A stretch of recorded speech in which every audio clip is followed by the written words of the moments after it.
was getting it fine. Why the cocktail dress? Tonight's black tie. I'm not coming. What, you can't not come? It's the amalgamation ball. I had a clash. With what? None of your business. Look, this escalation of hostilities is neither necessary nor justifiable. You had your chance for a ceasefire and you broke it. If you're talking about Ginny, it's over. The whole thing was hideous. No, hideous was knowing you were out on maneuvers with her. So before we even discuss the terms of a truce, you deserve to know how it feels. Who's that? Never you mind.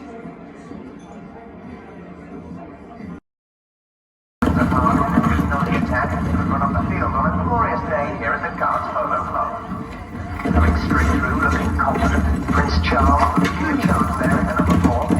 Keeps it forward, but a bit possible. Markable with a tail shot, backs up the ball with a teammate, and wins the park on the pivot to try and recover. Go on, Charles, go on. Blue and rolls, the white with the red stripe on the counter attack now with 2 minutes left in this chapter. Come on, sir! A tussle for possession now. Sir! You can do it! Yes, it's Windsor Park. Windsor Park pushing up once more. Oh, Markable rides up the Prince of Wales. He's ringing on. Markable hits the big one. Windsor Park rushing back now, they're in trouble. Markable striking ahead, but Prince Charles is still in the race. Come on, sir! Come on! He's closing. He's closing.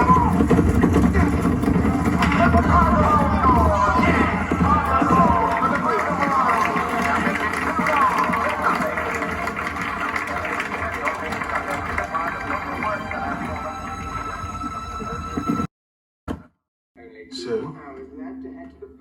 have you voted yet? Yes. Who for? None of your business, sir. They say it's a formality for Wilson. Ugh, not if I've got anything to do with it. I've rather given things away there, haven't I?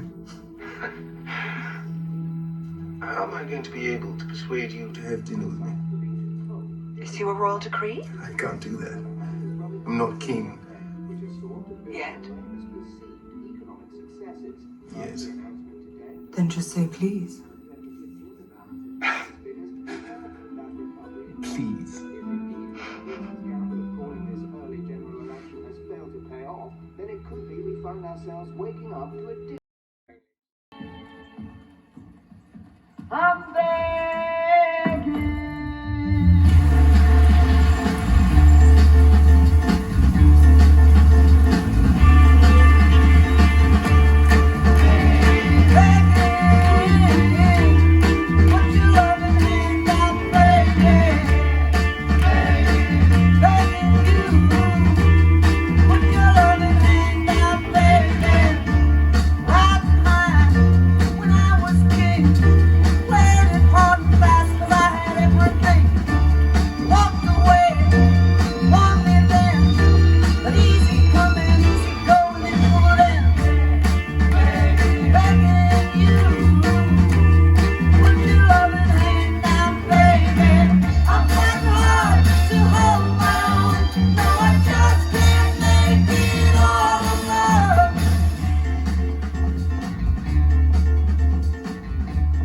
What's it like, Like? living here? Not very grand, as you can see. This is the apartment where they keep Anne and me. 2 bedrooms, 1 small drawing room. It's all very normal. Come on, none of this is normal. Not just the fact that you live in a palace, but the fact that you are who you are. Prince of Wales.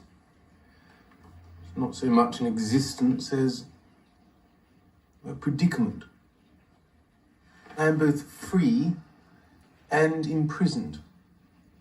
Utterly superfluous and quite indispensable. One can never fully invest in one thing or another because at any moment it could all change. And you become king. Not to mention what it does to you as a family. how can one be a good son when, even though it's the thing you most dread, Her dying. it's the thing you most not desire? Oh, yes, desire. Because until she dies, I cannot be fully alive. Nor can I be the thing for which I have been born, so one is condemned to this frightful business of waiting, like Saul Bellow. Sorry, I don't know who he is. Did he wait a lot? He's an American author. He wrote a book called Dangling Man. I sometimes feel like the main character, whom he describes as existing in a timeless and slightly ridiculous abyss. Was he a prince? No. An unemployed man from Chicago waiting to be drafted to go to war. And he actually wants to be drafted because it'll give his life meaning. Even though he might be killed? Yes. Because that's how much humans need meaning.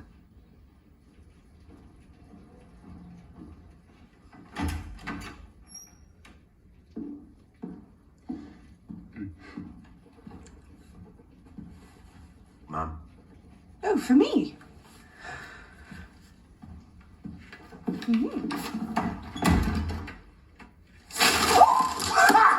Gotcha! Oh, a dreadful waffle about dangling in the abyss. The whole cello! Saul Bellow. The Queen died. Yes. Mummy kicking the bucket at long last, and then pow, gotcha! Brilliant! Your face, oh, for me. I wasn't expecting that, sir. You got me. Sorry. Yes. Sir, just a reminder, the television interview with His Royal Highness, the Duke of Windsor, is about to begin. Thank you. Thank you.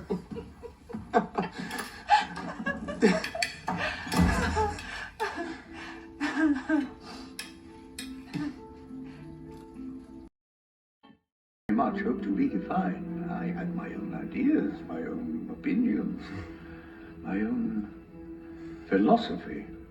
And then finally the day came when you acceded to the throne. Yes, and much to everyone's frustration, I stayed true to myself. And the conviction that monarchy had to change, to move with the times. That I soon discovered that any attempt to make even the most trifling change was met with hostility and suspicion. By whom? By the establishment, the grey men of the court, and by my family, too. They saw me as a rebel, a threat, too colourful, dynamic, individualistic. Christ, that ghastly. In the end, I didn't get to introduce Both of them. half the innovations I had Monstrous. designed. Because of the pressure to stand down, to Tend to advocate, had become unbearable. Yeah? People always assume it was because of the Duchess, because of my obstinate desire to marry. But the establishment's opposition to our marriage was really a symptom of something deeper. Their fear of the character and freedom of thought. Dear Uncle David, I want to thank you again, and Wallace, for having me at your home in the Bois de Boulogne.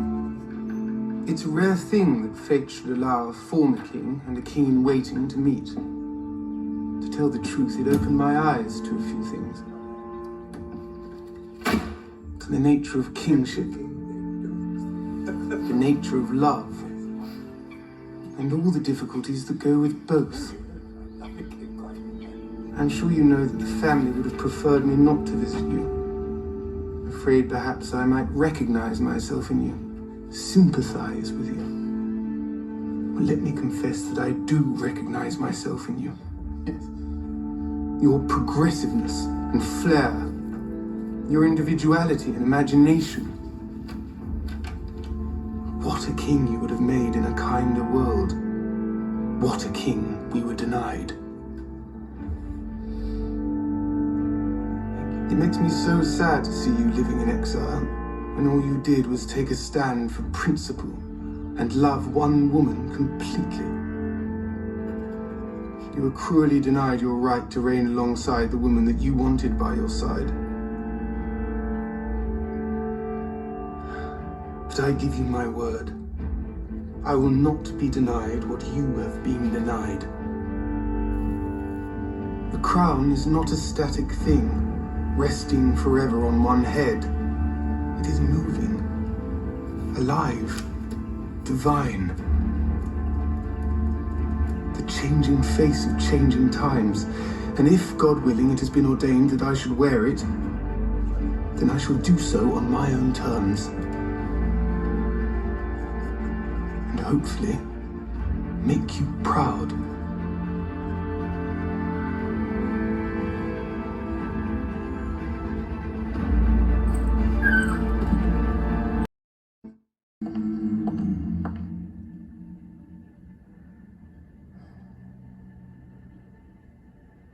I saw her.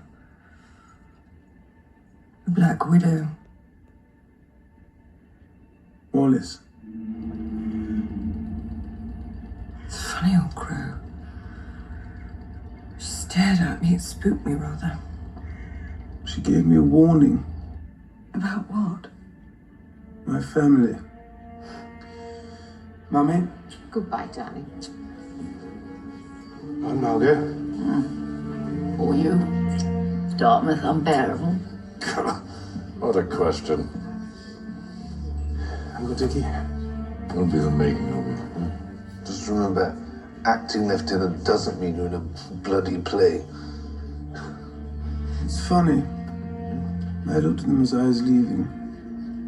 My mother, father, grandmother, aunt, even my sister. And I thought, that's what they must have looked like to him. Who? The last Prince of Wales. Poor lost soul we just buried. He wasn't like them. He was brighter, wittier, more independent of thought, more true to himself. And so they united against him. And in that moment, as they looked at me in some god-awful way, I realized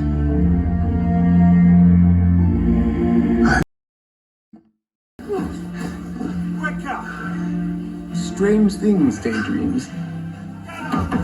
You're safe during the 6 a.m. drills. All that shouting and exertion rather blows the cobwebs away. You're even fairly safe in class. I mean, there's a rigor to astronavigation in which one can lose oneself. No, the time you're most vulnerable is when you're out at sea. Something about the waves. One begins to disappear. And then suddenly you're somewhere else entirely. And there's a feeling I've never had before. A sense of safety and belonging. And all that loneliness having vanished. It's all rather miraculous. I think you are miraculous. Tell me, is there any part of all this that's surprised you? Of what? Friendship. You should ask if there's any part of this that hasn't surprised me. A good surprise? I think so. You don't sound certain. No, I am. I think. You seem to be doing a lot of thinking. It's the worst thing one can do. Why? I love thinking. Yes, and that's what makes things so confusing. Or gives them clarity. Not in this instance. What we have is special. I know. But that's what makes things so confusing. Because I wasn't supposed to fall in love with you. None of this was supposed to happen. What? Damn, why? Hello? What was supposed to happen? Hello? Run out of coins. Hello?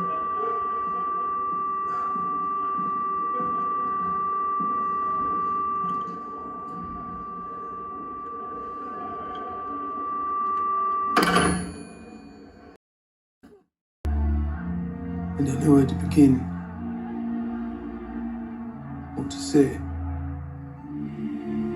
Is it true? Do you love Andrew? It's complicated. Nothing complicated about it.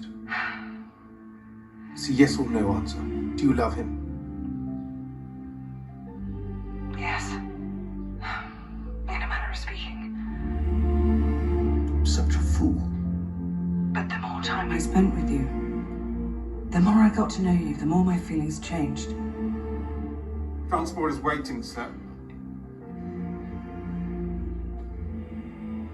Obviously not enough. But that's not true.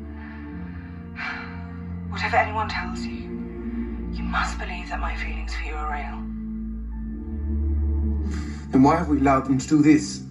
Because apparently this way it'll be better for everyone. In the long run.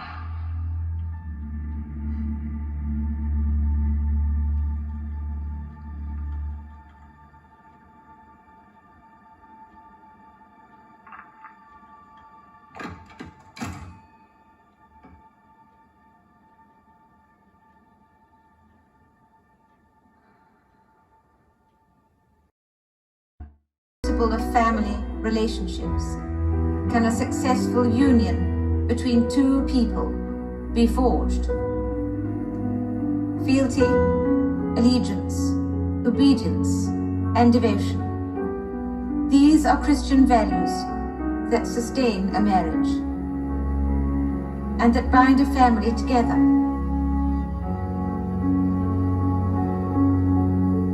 To realize that elusive state of being a happy family is a tireless struggle, a battle. But it is a battle worth fighting. But there is nothing in life to match it. The right kind of partnership with the right kind of partner is the foundation on which a successful family must rest. Marriage is a proposition some in the modern world would question. But it is a proposition about which, when asked, I can reply plainly and unequivocally, I am for it.